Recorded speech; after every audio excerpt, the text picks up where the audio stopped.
Today we're going to be replacing a Moen Cartridge 1225 out of a shower, and going to go through the steps of how to do that.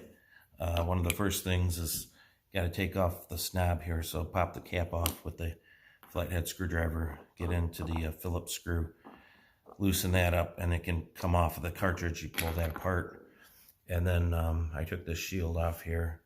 Here's a couple screws that you need to take out, these long screws, and then there's a little shield right here that pulls right off.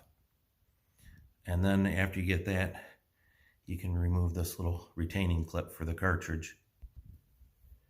That retaining clip goes right here, so you can just pop it straight up in the air, and it should just pull right out, with some pliers.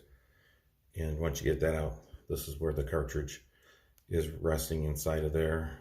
And so we need to pull that cartridge out. So to get that cartridge out, you can use this plastic tool, and you put it basically on the end and line up the two grooves. At that point, you can twist the whole cartridge with a pair of pliers. So you're twisting the end of the this white piece of plastic bolt, and you're loosening up that cartridge inside of the copper brass fitting there. And then once you get that moving around a little bit, what you can do is, what I did is I took off the white piece of plastic and put these needle nose pliers, or you can put the wrench on the end here, and then pull that towards you nice and slowly, and you can eventually just pull that whole cartridge out. What I was doing is I was putting these needle nose